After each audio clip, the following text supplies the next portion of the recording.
जाएगी। अगर चीजें कुछ लोगों के हाथ में चली जाएंगी तो जो संविधान हमें अधिकार देता है वो अधिकार कैसे हमें मिलेंगे? चाहे वो हमारा समाजवादी आंदोलन हो, चाहे संविधान ने कहा कि हमारा समाज सेकुलर समाज है, और डेमोक्रेसी कहां बची बताओ आप?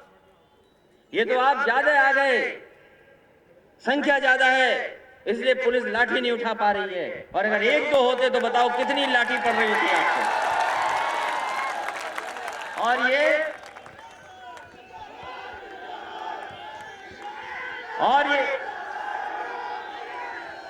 ये सवाल ये है कि हम लोग कानून को मानते हैं।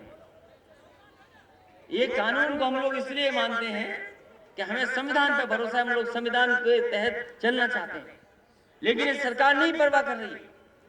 जब पहली बार समाजवादी लोग किसान यात्रा निकालना चाहते थे, कोई समाजवादी नेता नहीं बचा हुआ जिसके घर पर पुलिस नहीं पहुंच गई हो। पुलिस पहुंच गई, घरों में सोने नहीं दिया, और रात में पहुंचती। पुलिस का काम ही रात में है। अगर पुलिस रात भर जगती है तो चोरी कैसे होती है? सवाल सबसे बड़ा है। रात में पहुंच गई जो भी। तो इसलिए हम कहना चाहते हैं आपसे कि कोई समाजवादी कार्यकर्ता नेता नहीं बचा होगा जिसको पुलिस ने अपमानित न किया हो। और आज भी जब हम और आप लोग यहां पर किसान के समर्थन में आए हैं ट्रैक्टर लेकर के, क्योंकि ट्रैक्टर प्रतीक है किसान का, और ट्रैक्टर जब से आया तब से हमारी खेती और आगे बढ़ गई। किसान ने अपनी मेहनत से की, तो किसान के समर्थन में अगर ये जेल में गए हैं, हमारी पार्टी के बहुत सारे संगठन के लोग आज भी उत्तर प्रदेश में पकड़े गए, रात में उठा लिए गए। जो ट्रैक्टर लेकर के निकले उन्हें भी उन पे भी धारा लगा दी। और इस आंदोलन को रोकने के लिए जो सरकार कर सकती थी वो कर रही है। लेकिन हमें खुशी है अपने समाजवादी साथियों पर। हाँ, समाजवादी साथियों को बधाई देते हैं कि कम समय में उन्हें जानकारी मिली, और जैसे ही जानकारी मिली उन्होंने न जाने कहां से डीजल का इंतजाम किया और ट्रैक्टर लेकर के यहां आ गए। हम एक एक को बधाई देना चाहते हैं। ये भारतीय जनता पार्टी के लोग, अबे तो बचे हो तुम, अभी नजर नहीं पड़ी बाबा जी की तुम पे। इसलिए हम कहना चाहते हैं आपसे कि लड़ाई बहुत बड़ी है। हम और आप लोग वोट में ज्यादा, हम और आप लोग आबादी में ज्यादा, लेकिन हर बार हमें चुनाव हरा देते हैं। इसलिए साथियों, आज जब हम लोग गणतंत्र दिवस मना रहे हैं, जो गणतंत्र दिवस मना रहे हैं हम लोग आज, जब भारत के संविधान को हम मजबूत करना चाहते हैं और बचाना चाहते हैं, तो हमें इसके साथ साथ ये भी संकल्प लेना है कि हमें लोकतंत्र बचाना है, अपना देश बचाना है, और अपने किसान और नौजवानों को भी बचाना है। क्योंकि अगर भारतीय जनता पार्टी का रास्ता देख लोगे आप, उनका नफरत का रास्ता है, उनका झूठ का रास्ता है, उनका नफरत का रास्ता है। वो कोई भी नफरत फैला सकते हैं। अगर धर्म में नफरत फैला के धर्म में काम चल जाए तो धर्म की नफरत फैलाते हैं, और अगर जातियों में नफरत कर सकें, फैला सकें, तो वो भी रास्ता अपनाते हैं कि जातियों में नफरत फैला दी। हमारे समाज के बहुत सारे लोग हैं, अभी भी उनको वो अधिकार नहीं मिले जो मिलने चाहिए थे। जो अधिकार हमें संविधान देता वो हमें नहीं मिल पाया है। ये अभी अखबारों में हम लोगों ने सुना कि जाने कहां से वो डेटा सेंटर बनवा रहे हैं ग्रेटर नोएडा में। भारतीय जनता पार्टी की सरकार कह रही कि हम डेटा सेंटर बनवाएंगे कि जिसमें सब जानकारी होंगी, आंकड़े होंगे, और आंकड़े रख करके तय करेंगे।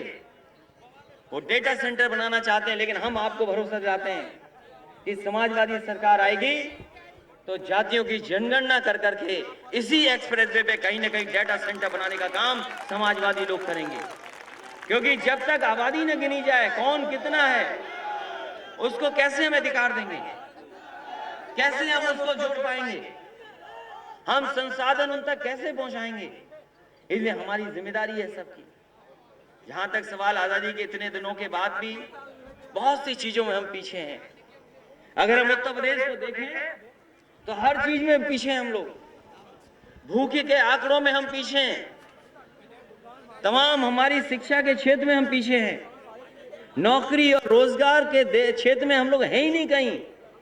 और अगर भाषण सुन लो मुख्यमंत्री जी का तो वो कहते हैं हमने तो नौकरी दे दी बहुतों को, वो कहते हैं हमने नौकरी दे दी बहुतों की। अभी कुछ दिन पहले मैं उनका भाषण सुन रहा था तो उन्होंने कहा कि प्रदेश में आबादी 24 करोड़ के लगभग है और हमने कई करोड़, शायद 14 करोड़ लोगों को नौकरी दे दी, रोजगार दे दिया उनको। अभी आप लोग, क्योंकि कोई बात झूठ नहीं हो सकती आज के जमाने में, ये जो मोबाइल वाले नौजवान ये ढूंढ लेंगे कब भाषण दिया था। आप सुनना प्रदेश के मुख्यमंत्री जी का 21 तारीख का भाषण उनका सुनिएगा, स्थापना दिवस के दिन। कहते आबादी इतनी है हमारी और हम इतने लोगों को नौकरी दे चुके हैं, 14-15 करोड़ लोगों को। बताओ कहां नौकरी है 14-15 करोड़ लोगों को। और जो हमें आपको धोखा देने के लिए जो इन्वेस्टमेंट मीट की थी, निवेश के लिए जो कार्यक्रम बनाया था, निवेश के लिए जो कार्यक्रम बना था, कहा था कि हम 5 लाख करोड़ का निवेश कर रहे हैं। बताओ 5 लाख करोड़ का निवेश की बात हुई थी और 4 साल पूरे हो गए, 5वां बजट आने वाला है, कोई उत्तर प्रदेश में निवेश नहीं कर पाए। जो भी काम दिखाई दे रहा है वो सब समाजवादी सरकार का है, भारतीय जनता पार्टी ने कोई दूसरा काम नहीं कर पाए। और डिफेंस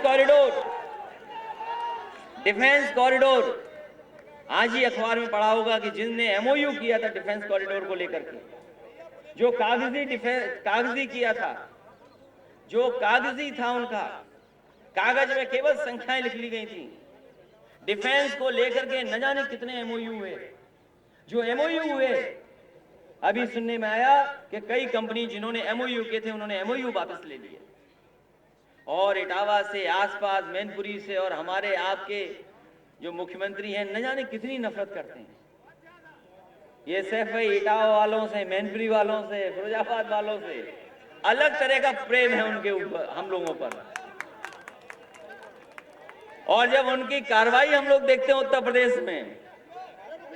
प्रदेश में जब कार्रवाई देखते हैं तो हमें नहीं लगता कि वो योगी है। और मैं आपसे कहता हूं अपनी किताबें पढ़ें हम और आप, कि हमारे भगवान श्री कृष्ण ने योगी किसको कहा, ये हमें आपको जानना चाहिए और पढ़ना चाहिए। तो अगर हम पढ़ेंगे, हम गुरु नानक जी को पढ़ें, उन्होंने योगी किसको कहा, अगर हम दोनों की पढ़ाई देख लें, जो उन्होंने लिखा कि योगी की परिभाषा क्या है, योगी कौन है, तो हमें तो इतना ही समझ में आता है कि जो दूसरों का दुख अपना दुख समझे वो योगी होता है।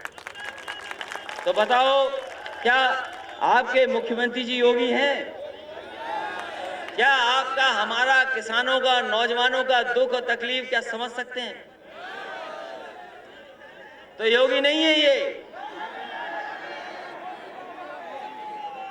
और ये कहते थे कि इटावा में सब चला गया, जाने क्या क्या, लेकिन याद रखिएगा अभी शेर पैदा हुए, सुनने में आया कि शेर ले जाने की तैयारी हो रही है।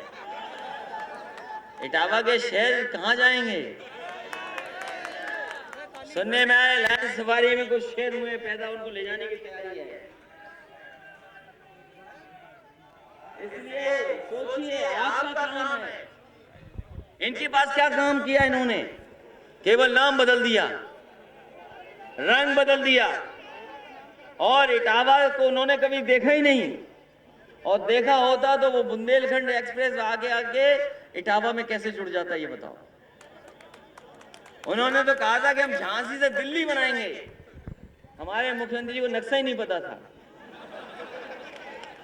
अगर उन्हें नक्शा पता होता तो झांसी गए, आप याद करना, जब पहली बार झांसी गए तो कहा कि हम झांसी में मेट्रो बनाएंगे और गोरखपुर में मेट्रो बनाएंगे, और दूसरा कहा कि झांसी से हम सीधी सड़क दिल्ली को जोड़ देंगे। उन्हें पता ही नहीं था झांसी के थोड़ी देर बाद पूरा मध्य प्रदेश शुरू हो जाता है। तो जो समाजवादी लोग सड़क बना रहे थे, समाजवादी लोग एक्सप्रेसवे बना रहे थे झांसी से सिद्धार्थनगर, जो एक्सप्रेसवे हमारी घोषणा पत्र में था। उसी झांसी से सिद्धार्थनगर जाने वाले एक्सप्रेसवे को यूं था, उसको थोड़ा सा टेढ़ा कर दिया, लेकिन तब भी वो इटावा से और सफेद के आसपास से बाहर नहीं ले जा पाए। कुदरेल के पास जाकर के देखो, बुंदेलखंड एक्सप्रेस वहीं पर जुड़ रहा है कि नहीं जुड़ रहा। और ये एक्सप्रेसवे समाजवादियों ने बनाने शुरू किए, और इसलिए बनाना शुरू किया क्योंकि ये इससे तरक्की जुड़ी है, इससे खुशहाली जुड़ी है। ये तरक्की और खुशहाली और काम रोजगार हमें और आपको जोड़ते हैं, इसलिए सड़क बनाई। और इस सड़क के किनारे बड़ी बड़ी मंडियां बन रही थी। अगर ये ईमानदार होते तो शायद मंडियों का काम पूरा हो जाता। यहीं मैनपुरी में मंडी बन रही थी, उसका काम पूरा नहीं होने दिया इन्होंने। जितनी समाजवादियों ने बाउंड्री बनाई, वैसी की वैसी बाउंड्री बनी खड़ी है, आगे मंडी का काम नहीं हो पाया। इसे कन्नौज में बन रही थी बड़ी मंडी, उसका भी काम वैसा का वैसा छोड़ दिया, आगे नहीं बढ़ पाया। तो मंडियां नहीं बना रहे, सड़क जितनी बनी थी उतनी और पैसा वसूल रहे। हम तो कह रहे थे बीजेपी वालों, अगर एक भी काम समाजवादियों के मुकाबले किया हो तो बताता हूं। आलू तो अभी और परेशान हो गया, अभी रुक जाओ, अभी क्या है, भारतीय जनता पार्टी सरकार रहेगी तो और परेशान हो गए। इसलिए हमें और आपको मिलकर के संकल्प लेकर के जाना है, क्योंकि बहुत सारी और चीजें भी हैं। पढ़ाई नहीं, आज के समय के हिसाब से जो पढ़ाई होनी चाहिए वो नहीं है। और आज के समय को समझते हुए समाजवादियों ने, बताओ, लैपटॉप बांटे थे कि नहीं बांटे थे। और आप सब गांव वाले हो, ये जितने लोग हैं सब गांव में रहने वाले लोग हैं। और जिस समय समाजवादियों ने दिए थे लैपटॉप, बताओ लैपटॉप आज भी चल रहे हैं कि नहीं चल रहे। और किसी के घर परिवार में होगा, और हो सकता है कोई नौजवान ऐसा हो जिसको मिला हो। कोई है या नौजवान जिसको लैपटॉप मिला हो? और आज भी खोल के देख लो लैपटॉप में, आज भी खोल के देख लो तो उसमें नेताजी और हमारी ही तस्वीर आती, किसी दूसरे की तस्वीर नहीं आती। और लैपटॉप बांटने में भी बीजेपी ने कहा है कि ये जाति के आधार पर बांटते हैं। अरे रुक जाओ भाई, और तुम्हें ये नहीं लैपटॉप और बटेंगे, तुम ये पूछते लैपटॉप क्यों नहीं बट रहे? क्योंकि हमारे बाबा मुख्यमंत्री जी लैपटॉप नहीं चला पाते हैं, इसलिए लैपटॉप नहीं बांट रहे। तो आज भी ऑन होता है लैपटॉप, तो बताओ नेताजी और हमारी तस्वीर आती है कि नहीं आती समाजवादियों की? ये समाजवादियों के काम है। ये नाम 100 का 112 कर लें, ये 100 का 112 कर लें। आप जानते हो कि ये कांस्टेबल, हेड कांस्टेबल, इनको केवल डंडा मिलता था, टोपी मिलती थी, ऐसी इनोवा और गाड़ी नहीं मिलती थी चलने के लिए। अगर किसी ने दी है तो समाजवादी लोगों ने इन्हें इनोवा और गाड़ी देकर के चलने को दिया है थाने में। नहीं, ये इन्हें पता ही नहीं है, हमारे पुलिस के लोगों को पता ही नहीं, इनका भी वेतन कट गया।